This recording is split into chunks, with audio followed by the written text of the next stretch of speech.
वो नहीं सपने वो नहीं होते जो आप सोते हुए देखें। सपने वो होते हैं जो आपको सोने नहीं देते।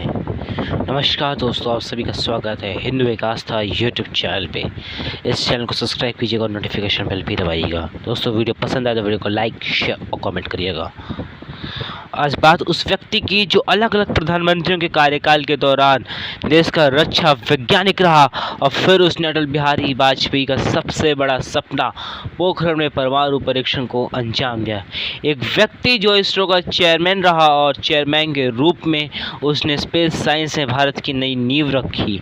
एक व्यक्ति जो राष्ट्रपति भवन पहुंचा तो उसने राष्ट्रपति भवन को आम जनता के लिए खोल दिया।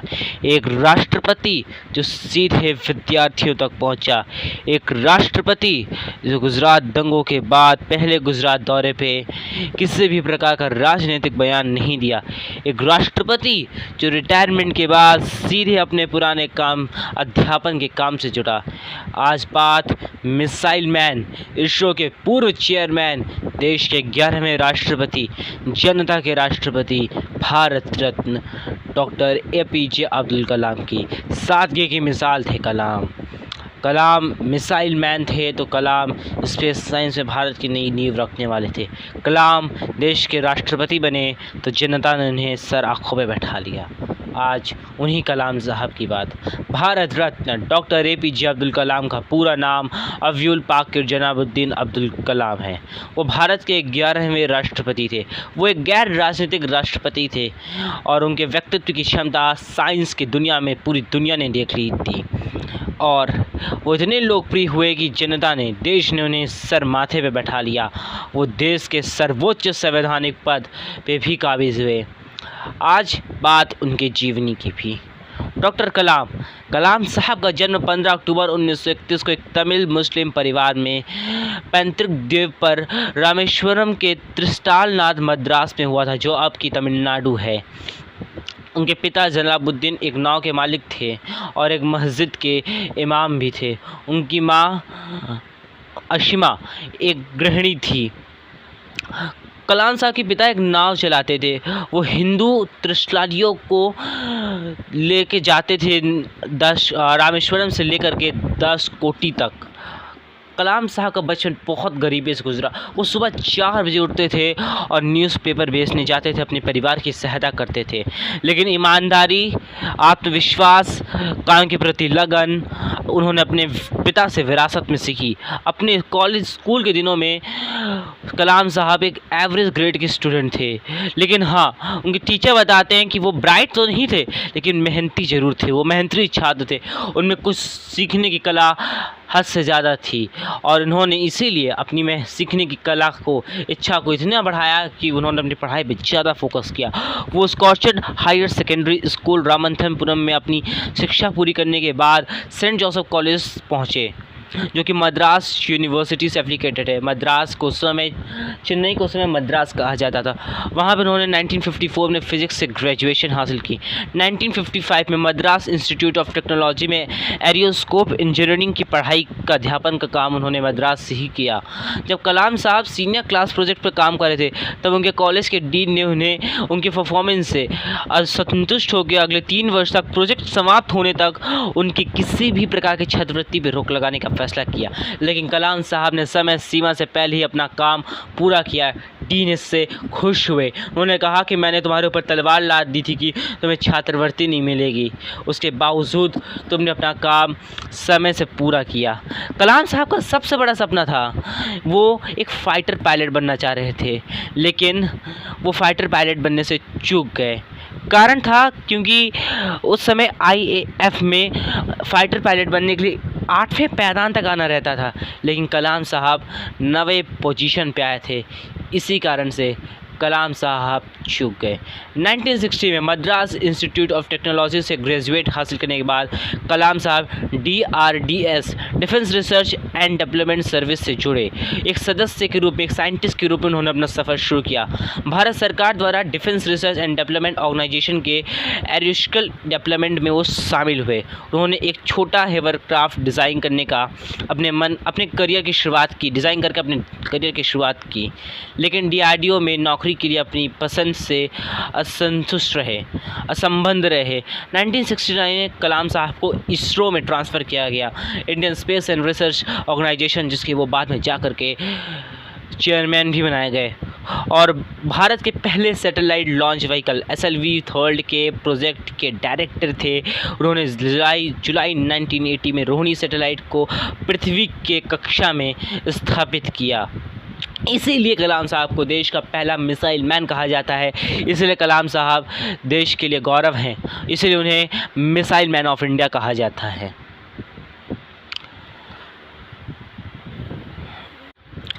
कलाम साहब ने पहली बार 1965 में DRDO में स्वतंत्र रूप से एक एक्सपेंडल रॉकेट प्रोजेक्ट पे काम शुरू किया। 1969 में उन्हें इंडियन गवर्नमेंट से भी मंजूरी मिल गई। 1970 से 1990 के दशक के बीच में कलाम साहब ने polar satellite launch vehicle PSLV-5 और SLV-3 प्रोजेक्ट पे काम किया और दोनों सफल रहे। ये वही PSLV-5 है जिससे मिशन चंद्रयान को इसरो ने साल 2014 में अंजाम दिया। ये भी कलाम साहब की देन है। कलाम साहब के देन आज देश में बहुत कुछ है, इसलिए ये वही PSLV-5 है। 1970 के दशक में कलाम साहब ने 2 और परियोजना प्रोजेक्ट डेविल और प्रोजेक्ट वैलेंट पे काम किया और इसके निर्देशन का भी काम उन्होंने किया, जिसमें सफल SLV कार्यक्रम की टेक्निक से स्पेशलाइज्ड मिसाइल विकसित करने की मांग की गई थी। उनके अनुसंधान और शास्त्रीय नेतृत्व के उनको 1980 के दशक में 1990 के 80 के और 90 के दशक में बहुत प्रशंसाएं मिली, जिससे सरकार ने उनके निर्देशन में एक उन्नत मिसाइल कार्यक्रम शुरू करने के लिए प्रेरित किया। APJ अब्दुल कलाम को उस वक्त के तत्कालीन defence minister R Venkataraman, जो आगे चल के इस देश के महामहिम राष्ट्रपति बने, उनकी सरकार ने उन्हें करीबन 3.88 बिलियन रुपए के लिए अप्रूव किया और उनको एक मिशन में काम करने के लिए हेड किया। और उस मिशन का नाम था integrated guided missile development project IGMDP, और इसके लिए कलाम साहब को चीफ एग्जीक्यूटिव उस पर अपॉइंट किया।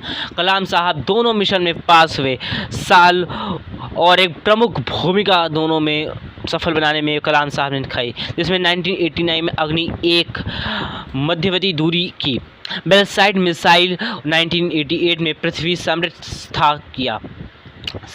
पृथ्वी के कक्षा में एक बार फिर से स्थापित किया। उनके इन सभी कार्य के कारण उन्हें भारत का मिसाइल मैन कहा जाने लगा। वो देश के पहले मिसाइल मैन भी बने।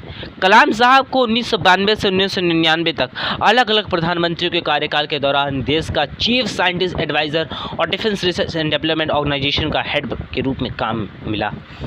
वो नरसिम्हा राव की सरकार के दौरान भी इसी पद पर रहे। उनको अटल बिहारी वाजपेयी ने चीफ साइंटिस्ट का एडवाइज़र बना के रखा। देवेगौड़ा की सरकार में भी वो थे, वो आई के गुजराल के भी सरकार में थे, और फिर अटल बिहारी की सरकार में भी वो इसी पद पे रहे। और इसी पद पे रहते हुए कारगिल युद्ध से ठीक पहले उन्होंने परमाणु परीक्षण किया पोखरण में।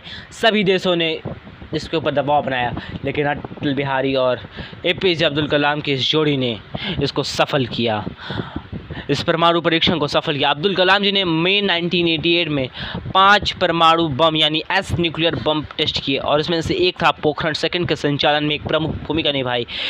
इन्हीं सब कारणों से वो देश के एक नायक बने, देश के नायक और तत्कालीन प्रधानमंत्री की आंखों के सितारे बन गए थे। उनको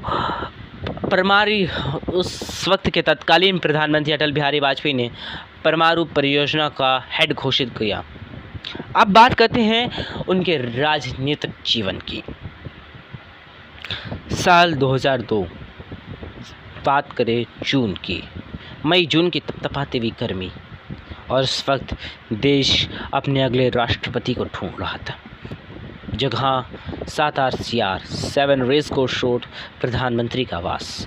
यहाँ आज मीटिंग हो रही थी सत्तारूढ़ भारतीय जनता पार्टी के पार्लियामेंट्री बोर्ड की बैठक, जहाँ ये तय करना था कि सत्तारूढ़ गठबंधन NDA की तरफ से राष्ट्रपति उम्मीदवार कौन होगा देश का अगला महामहिम। और इसी बैठक में नाम आया उस वक्त के महाराष्ट्र के तत्कालीन गवर्नर राज्यपाल PC अलेक्जेंडर बेल का, नाम आया तत्कालीन उपराष्ट्रपति कृष्णकांत का, और नाम आया डॉक्टर APJ अब्दुल कलाम का।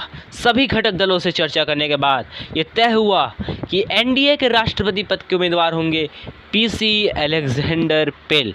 लेकिन इस नाम पे टीडीपी आंध्र प्रदेश के मुख्यमंत्री चंद्रबाबू नायडू ने वीटो कर दिया।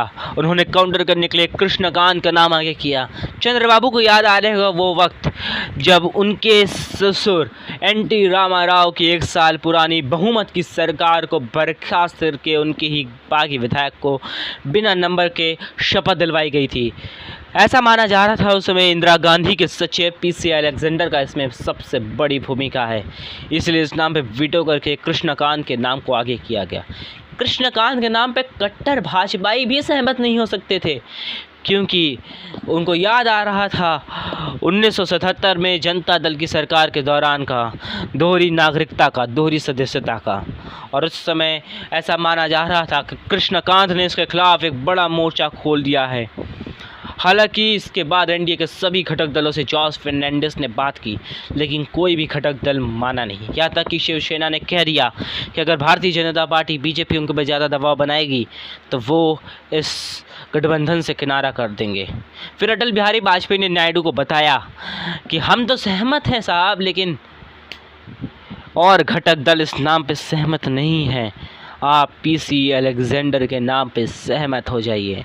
नायडू ने अटल बिहारी की बात मानी। उन्होंने कहा कि बस मुझे 1 दिन का समय दे दीजिए। बस बीजेपी ने यही राजनीतिक गलती कर दी। अटल बिहारी चाह रहे थे कि अगली रोज़ जब सभी लोग शामिल हो, एनडीए जब अनाउंस करें कि वो प्रेसिडेंशियल इलेक्शन में कौन उम्मीदवार होगा, तो सभी एनडीए के घटक दल इसमें शामिल हों, एकता का प्रदर्शन हो। लेकिन अगली रोज़ एक इंसान की ढूंढ चल रही थी पूरी दिल्ली में, वो थे चंद्रबाबू नायडू। चंद्रबाबू नायडू फ़ोन बंद करके चुपचाप आंध्र प्रदेश की सियासत को देख रहे थे। बीजेपी को ये बात समझ में आ गई तो उन्होंने अपना प्लान 2 शुरू किया।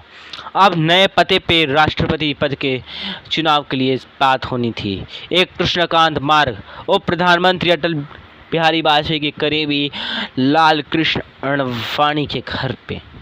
उस मीटिंग में शामिल हुए लाल कृष्ण अडवाणी, जॉर्ज फर्नांडिस और अटल के करीबी प्रमोद महाजन। प्रमोद महाजन ने एक नए नाम को आगे किया। वो नाम था डॉक्टर APJ अब्दुल कलाम का। जॉर्ज फर्नांडिस ने तुरंत घटक दलों से बात की और सभी घटक दल इस नाम से सहमत हुए। फिर ये सब पहुंचे 7 प्रधानमंत्री आवास अटल बिहारी से मिलने और इस नई राजनीतिक कहानी को बताने। अटल बिहारी भी APJ अब्दुल कलाम के नाम से सहमत हो गए और इसके बाद नटवर सिंह सोनिया गांधी के करीबी से मिले प्रमोद महाजन और उन्होंने बताया कि हमारे तरफ से तो पीसी अलेक्जेंडर का नाम तय था, लेकिन चंद्रबाबू नायडू के वीटो करने के बाद हम सब कृष्णकांत के नाम से सहमत हो गए। ये बात विपक्ष को पता चली और उड़ते उड़ते कृष्णकांत को भी पता चली। उन्होंने टीडीपी सुप्रीमो को फ़ोन करके धन्यवाद कहा समर्थन के लिए।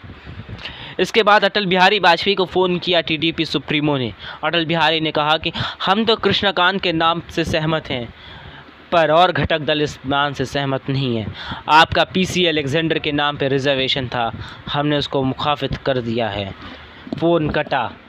अटल बिहारी ने फ़ोन किया लाल कृष्ण अडवाणी के पास और उसके तुरंत बाद तय हो गया कि एनडीए के राष्ट्रपति पद के उम्मीदवार होंगे APJ अब्दुल कलाम। ये बात कलाम साहब को भी बतानी थी। कलाम साहब को फ़ोन किया गया लैंडलाइन पे, उसी अन्नामलाई यूनिवर्सिटी में जहाँ पे प्रोफेसर के रूप में काम कर रहे थे doctor APJ Abdul Kalam. Landline पे फ़ोन किया तो फ़ोन उठा नहीं। जब वहाँ के प्रिंसिपल को पता चला तो वो प्रोफेसर के पास पहुँचे। उस समय प्रोफेसर कलाम लेक्चर ले रहे थे। लेक्चर क्या कह दीजिए, सेमिनार। 60 लोगों की बैठने की जगह और 350 से भी ज़्यादा लोग वहाँ बैठते थे।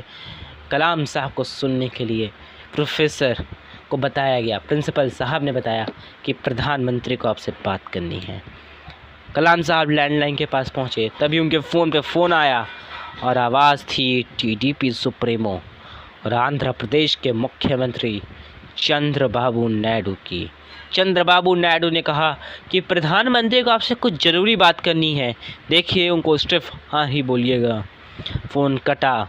कलाम साहब सोचने लगे कि ऐसा क्या है कि मुझे सिर्फ हाँ बोलना है। वो सोच ही रहे थे कि तभी अटल बिहारी का फ़ोन आया। प्रधानमंत्री अटल बिहारी वाजपेयी अपनी वही ठहरी आवाज़ से पूछते, और कलाम साहब कैसा चल रहा है पढ़ाई लिखाई का काम? कलाम साहब ने कहा बढ़िया चल रहा है। उसके बाद अटल बिहारी वाजपेयी ने कहा कि मैं अभी गठबंधन की बैठक से लौटा हूं और हमने ये तय किया है कि देश को राष्ट्रपति के रूप में आपकी ज़रूरत है। देखिए, मुझे सिर्फ हाँ सुनना है। कलाम साहब ने 2 घंटे का वक्त मांगा और 2 घंटे बाद कलाम साहब ने तय कर दिया और हाँ बोला, और ये तय हो गया कि सत्तारूढ़ गठबंधन एनडीए की तरफ से राष्ट्रपति पद के दावेदार होंगे डॉक्टर एपीजे अब्दुल कलाम। और इस नाम के ऐलान के बाद ही मानो समाजवादी धड़ा मुलायम सिंह यादव बैठे थे, समर्थन का ऐलान कर दिया। नाम कलाम का था तो फिर कोई भी कैसे विरोध कर सकता है। सब ने समर्थन का ऐलान किया, पर विरोध हुआ। लोकतंत्र की तो यही खूबसूरती है। लेफ्ट ने विरोध किया। उन्होंने कहा कि इन्होंने मिसाइल बनाई है, बॉम्ब बनाए हैं, ये व्यक्ति अगर राष्ट्रपति भवन पहुंचा तो एक खराब संदेश जाएगा। इसलिए नाम आगे किया गया कैप्टन लक्ष्मी सेंघल का, जो उस वक्त गरीबों के लिए मुफ्त इलाज कर रही थी। लेकिन चुनाव महज एक औपचारिकता ही थी। नतीजे आए तो नतीजे ये रहे कि डॉक्टर एपीजे अब्दुल कलाम को मिले 9,22,884 मूल्य के वोट। कैप्टन लक्ष्मी सेंघल को मिले 1,07,360 मूल्य के वोट। और राष्ट्रपति भवन में पहुंचे डॉक्टर एपीजे अब्दुल कलाम। सबके नज़रें थी कि वो अपने पहले गुजरात दौरे पे क्या बोलेंगे, पर उन्होंने किसी भी प्रकार का राजनीतिक बयान नहीं दिया। राष्ट्रपति के रूप में उन्होंने राष्ट्रपति भवन आम जनता के लिए खोल दिया। वो विद्यार्थियों तक पहुँचे। साल 2002 से 2004 का वो वक्त कितना स्वर्णिम रहा होगा, जब प्रधानमंत्री के रूप में अटल बिहारी वाजपेयी और राष्ट्रपति के रूप में, महामहिम राष्ट्रपति के रूप में डॉक्टर एपीजे अब्दुल कलाम। 2004 का भी वाक़या, जब यूपीए की सरकार मिली, जब इंडिया शाइनिंग के नारे से बीजेपी डूबी, तब ऐसा कहा जा रहा था कि सोनिया गांधी को शपथ दिलवाने से मना कर दिया था एपीजे अब्दुल कलाम ने। लेकिन एपीजे अब्दुल कलाम का कहना था कि उनके बेटे और बेटियां नहीं चाह रहे थे कि सोनिया गांधी, जो उनकी मम्मी है, वो देश की प्रधानमंत्री बने। बतौर रिटायरमेंट कहाँ गए डॉक्टर कलाम? रिटायरमेंट के बाद वही अपना पुराना अध्यापन का काम, आईआईटी शिलोंग में प्रोफेसर बन गए डॉक्टर कलाम। और फिर 27 जुलाई 2015 का वो दिन, वो शाम याद आती है। उस शाम को कलाम साहब भारतीय प्रबंधन संस्थान शिलोंग, आईआईटी शिलोंग में एक लिवेबल प्लैनेट अर्थ पे लेक्चर देने के लिए शिलोंग में गए। 6:35 उनका लेक्चर था। वो जैसे ही लगभग 6:35 पे जैसे ही वो स्टेज से पहुँचे, 5 मिनट ही हुए थे कि वो गिर गए। उन्हें तुरंत के बेथनी हॉस्पिटल, बगल में ही बेथनी हॉस्पिटल था, वहाँ भर्ती करवाया गया। उनकी कंडीशन काफ़ी क्रिटिकल थी और कुछ देर बाद उनकी हृदय गति रुक जाने से 7:45 पे डॉक्टर कलाम की मृत्यु हो गई। देश ने अपना एक अमर सपूत खो दिया था। देश ने एक तारे को खो दिया था। देश ने अपने सर के ताज को खो दिया था। आज देश का एक तारा विलीन हो चुका था। डॉक्टर एपीजे अब्दुल कलाम सादगी की मिसाल। उनकी मृत्यु के बाद जब उनके सामानों को खंगाला गया तो पता चला सिर्फ 250 किताबें, 4 ट्राउज़र, 2 जोड़ी जूते और कुछ नहीं। और परिवार, वो भारत देश को अपना परिवार मानते थे। ये थे डॉक्टर एपीजे अब्दुल कलाम। वाकई इस 27 जुलाई 2015 को देश अपना सबसे बड़ा अमर सपूत खो चुका था। इसलिए आज ये देश एक कृतज्ञ राष्ट्र के रूप में वैज्ञानिक कलाम, चाचा कलाम, राष्ट्रपति, जनता के राष्ट्रपति डॉक्टर एपीजे अब्दुल कलाम को नमन करता है और कोशिश करता है और प्रण लेता है कि एक नए कलाम की भारत में जन्म होगा, जो डॉक्टर एपीजे अब्दुल कलाम के बताए हुए रास्ते पे चलेगा। ये देश कलाम के बताए हुए रास्ते पे चलने के लिए बेताब है। धन्यवाद।